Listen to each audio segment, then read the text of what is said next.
Okay, good morning, everyone. Okay, we'll continue with our book reading today.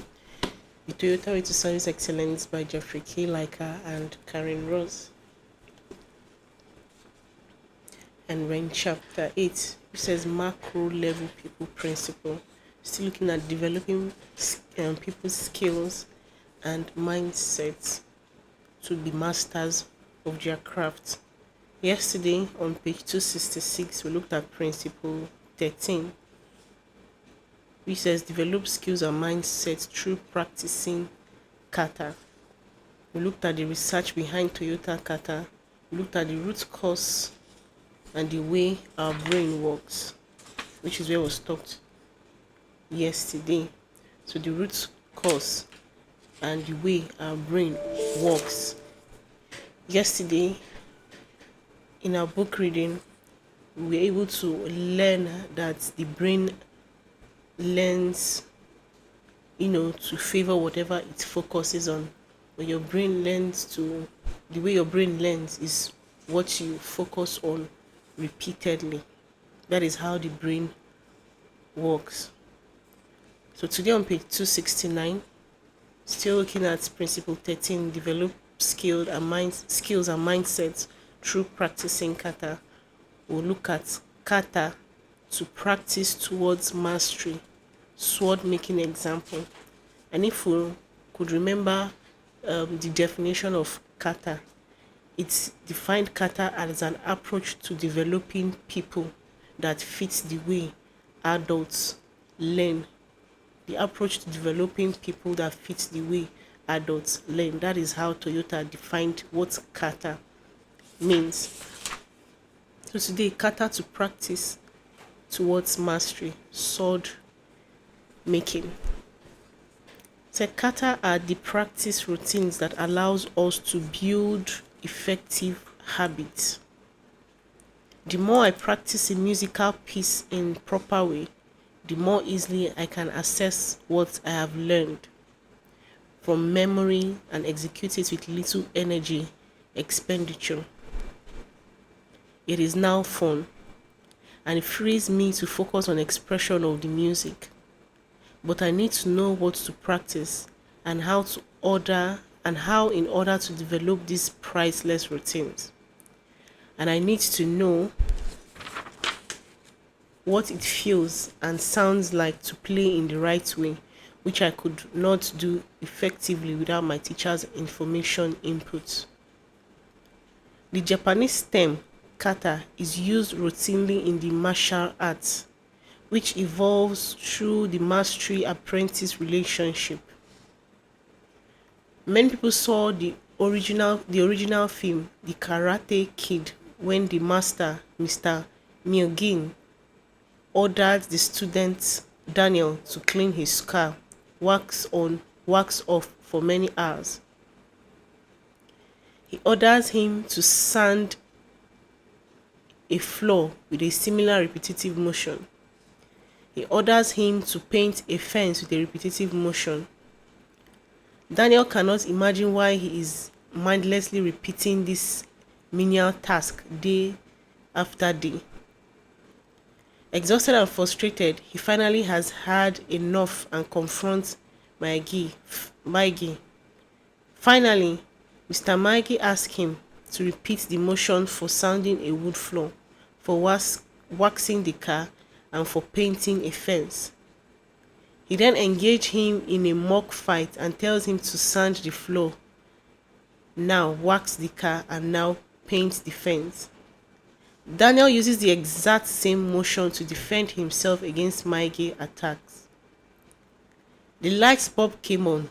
He was mastering patterns through practice routine that on the surface had little to do with the desired skill, but actually were basic skills for karate. On Karate Kids, we decided to submit who decided sorry, I'll take that again. One karate kid who decided to submit himself to this process in real life is Pierre Nadeau, a French-Canadian blacksmith who learned sword making in Japan as an apprentice to a master swordsmaker.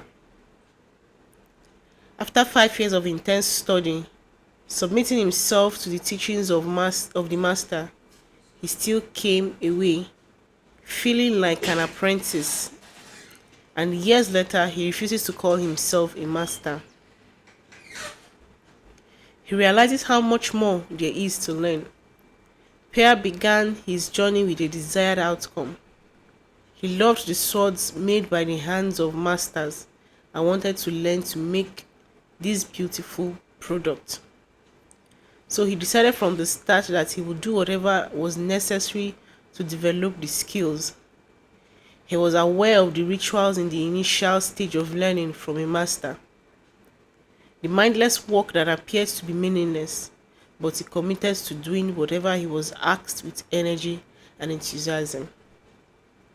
He discovered that we often overemphasize learning concepts with the mind. Think about all these classes and workshops to explain the concepts and change people's mindsets. The most companies start with to begin their lean transformation. Pierre learned that we underemphasize how our mind can learn from what our body does.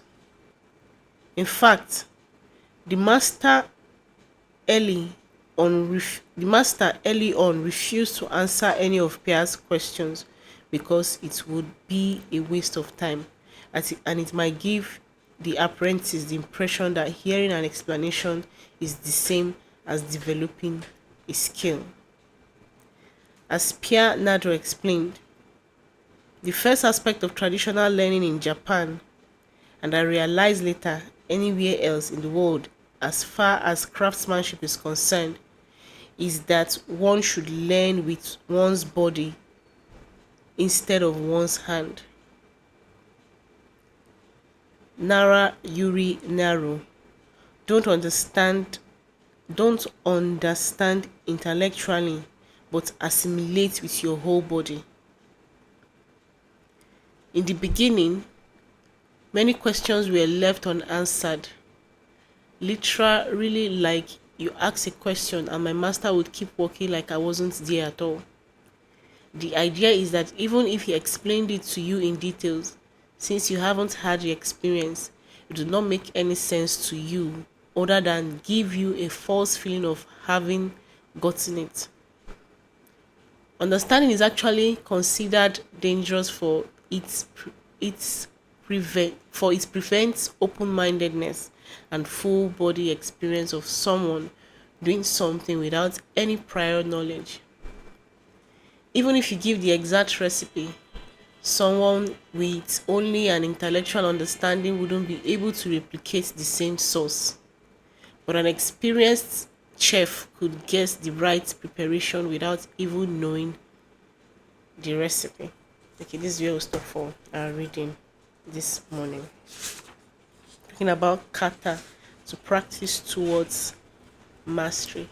So in summary, what this passage is actually telling us that the way you can understand or gain knowledge is through experience. Like they say, experience is the best teacher.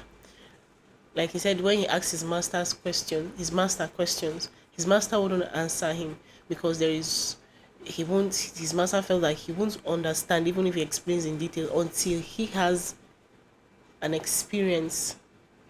Then he will properly understand what he is talking about. So in a brief summary, experience is the best teacher. So to become mastery or to become a master at whatever you are doing, you have to have an experience and you have to keep practicing so you gain much knowledge. Like he said in this place, he said one should not just understand intellectually but also assimilate with your whole body. So don't just understand intellectually, understand everything, assimilate with your whole body, your mind, your soul, your spirit, whatever it's that is needed. So this is all stuff for our reading this morning. Thank you.